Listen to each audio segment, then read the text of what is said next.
नमस्कार दोस्तों, जय सीताराम की। दोस्तों, आज आप मेरे पीछे जो भगवान का श्री राम और सीता जी का पोस्टर लगा हुआ है, तो वहाँ से आप समझ तो गए होंगे आज मैं किस टॉपिक पर बोलने की कोशिश कर रहा हूँ। आज मैं बोलूँगा सीता के परित्याग पर बोलूँगा। वो सीता जिन्होंने या जिनको वनवास नहीं मिला था, वो चाहे थी तो रानी बन के रह सकती थी। आज मैं उन सीता की बात करूंगा जिन्होंने राम के साथ 14 वर्ष का वनवास भोगा।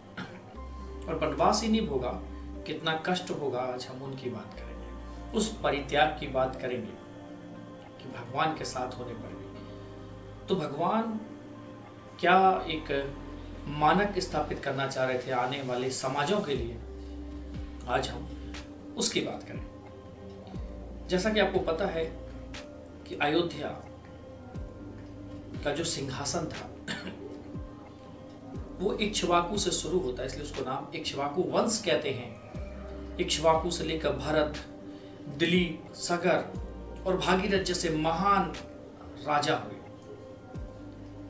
और वहीं पर जनक जैसे प्रतापी राजा भी हुए। इन महान राजाओं का जितना तप देखा गया इस पृथ्वी के द्वारा, उतना उनका प्रताप भी देखा गया। और साथ ही साथ उसी सिंहासन ने एक त्याग का एक दारुण रूप भी देखा। राम ने लक्ष्मण को आज्ञा दी कि जाओ सीता मां को जंगल में छोड़कर। वो सीता जो गर्भवती थी, जब लक्ष्मण उनको छोड़कर आते हैं तो भगवान श्री राम लक्ष्मण से पूछते हैं कि यात्रा में सीता को कोई कष्ट तो नहीं हुआ। आप समझ सकते हैं कि वहां पर एक राजा एक आदेश दे रहा है कि सीता को छोड़ के आओ, और यहां पर एक पति पूछ रहा है कि सीता को कोई तकलीफ तो नहीं हुई। लक्ष्मण बोले कि भैया, माता सीता को आश्रम में व्यवस्थित रूप से स्थापित करने के बाद, व्यवस्थित करने के बाद मैंने उन्हें बताया आपकी आज्ञा के बारे में कि माता, अयोध्या नरेश राजा राम चाहते हैं कि अब से आप अपना संपूर्ण जीवन इसी वन्य प्रदेश में व्यतीत करें। उन्होंने आपका त्याग कर दिया है। एक सोचिए, जब सीता सुन रही होगी तो उन पर क्या बीती होगी। आज हम इन मुद्दों पर बात करेंगे। अब सोचिए, सीता ने जब ये सुना तो सुनकर सीता बोली, हे पुत्र लक्ष्मण, हे मेरे देवर लक्ष्मण, पूरा जीवन अपने भाई के साथ बिताने के बाद भी तुम उनके हृदय को नहीं जान सके। सर्वप्रथम तो मैं आपको एक बात बताती हूं कि श्री राम किसी को सहज ही स्वीकार नहीं करते, और यदि एक बार वो किसी को स्वीकार कर लें तो फिर वो उसे छोड़ते नहीं है। इसलिए हे पुत्र लक्ष्मण, अपने मन में कोई भी कुछ विचार मत पालो, बिल्कुल स्वस्थ मन से जाओ और सीता के हृदय सम्राट सीताराम से कहना। वहां पर वो सीताराम कह रही है। सीताराम से कहना कि सीता की संपूर्ण सृष्टि पर मात्र उन्हीं का अधिकार है, मतलब श्री राम का अधिकार है। सीता राम की नियति नहीं है, उनकी निर्मिति है। मतलब राम ने ही सीता को निर्मित किया हुआ है, तो नियति तो नहीं है, उनकी निर्मिति है। और प्रभु श्री राम से कहना कि अब तक उनके सामने रहने वाली सीता अब से उनमें ही समाहित हो गई है, अब वो अलग नहीं है। अब राम सीता द्वैत से अद्वैत हो गए। द्वैत मतलब दो से, अद्वैत एक हो गए, मतलब दो नहीं है, अलग अलग नहीं है।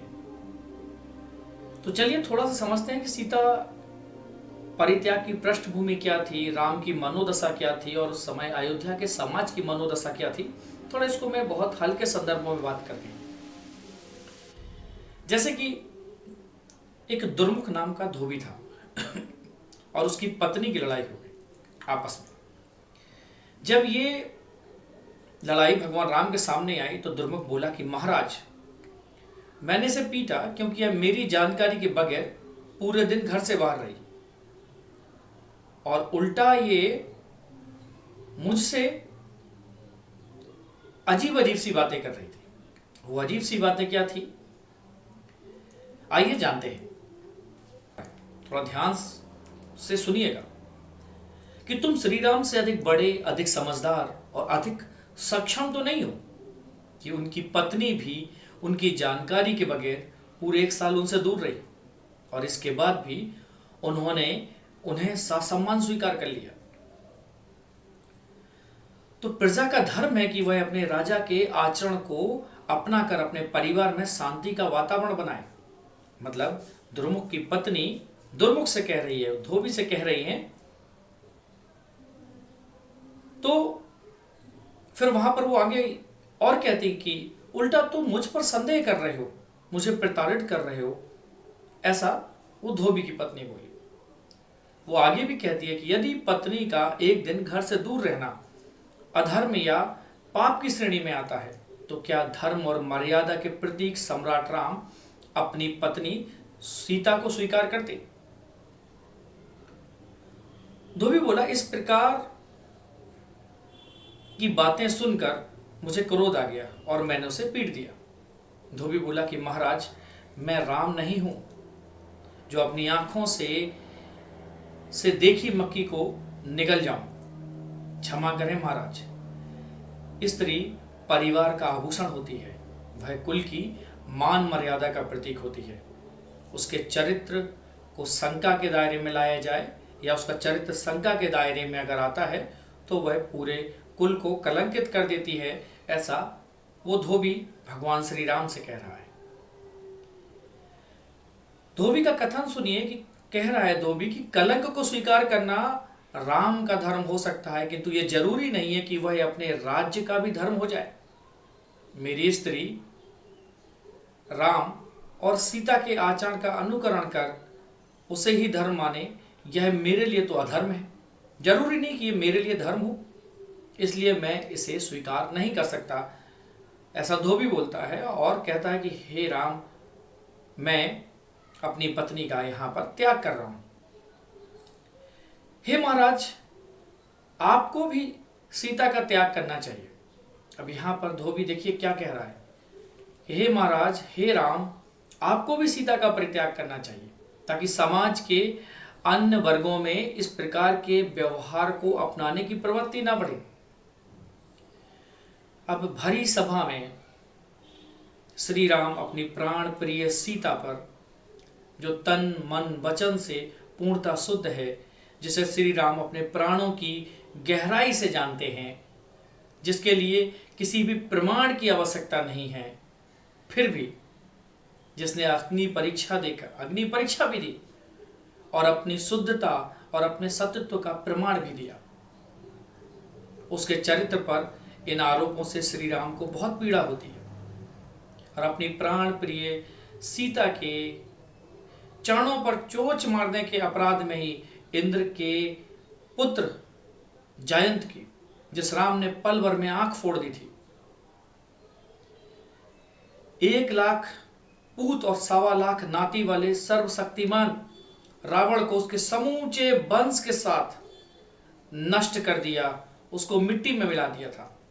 ऐसे समर्थवान राम के सम्मुख उनकी ही सभा में उनकी ही प्रजा प्रवंचित कर रही है, उनको खामोश कर दिया और श्री राम सिंहासन की मर्यादा में बंधे हुए बैठे हैं, बेबस हैं।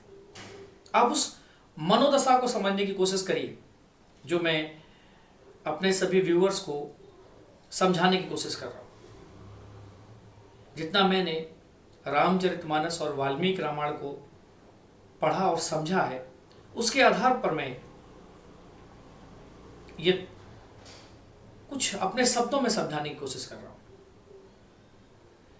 अब राम जो मन, वचन और कर्म से धर्म का पालन करते हैं, अब सोचिए उन राम के सामने कैसी व्यवस्था है। वो राम चाहें तो 1 मिनट में उस दुर्मुख का सिर धड़ से अलग कर सकते हैं, लेकिन नहीं, वो ऐसा नहीं कर रहे हैं।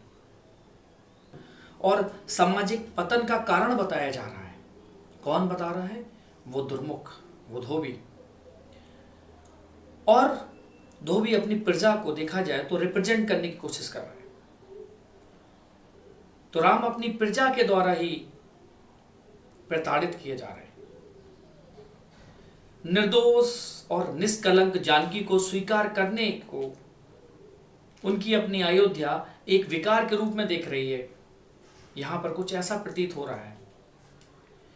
श्री राम चाहते तो उसी क्षण उस दुर्मुख का वध कर देते, जो धर्म, समर्पण और शुचिता की साक्षात प्रतिमूर्ति, उनकी प्रिया, उनकी प्रेरणा, उनकी पत्नी सीता के चरित्र को कलंकित करने का कार्य कर रहा है। उस धोबी को स्त्री के बलात्हरण और स्त्री का स्वयं की इच्छा के से कहीं चला जाना को एक जैसा बता रहा है। अपने सतीत्व को देखा जाए तो भीषण अग्नि परीक्षा से प्रमाणित करने के बाद भी अयोध्या ने आज सीता के मान का मर्दन कर दिया, अपनी असहिष्णु और निर्दयी मानसिकता को प्रमाणित कर दिया। राम ने उस धोबी को मारा नहीं, क्योंकि राम जानते थे कि सत्य वचन बोलने की अपेक्षा असत्य या झूठ बोलने वाले व्यक्ति की हत्या उसके असत्य बातों को सत्य की प्रतिष्ठा दिला देगी, असत्य बातों को सत्य बना देगी।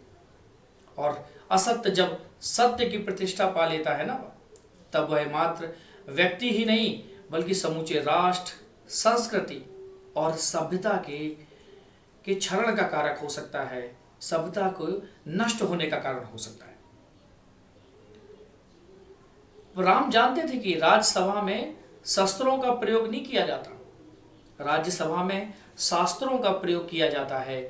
सीता राम को पूजने वाली अयोध्या आज राजा राम को घेर रही है, और राम को गिरा देने का वो असंभव कार्य जिसे रावण जैसा एक प्रतापी या महाप्रतापी महापराक्रमी व्यक्ति नहीं कर पाया, उसको आज अयोध्यावासी कर रहे हैं।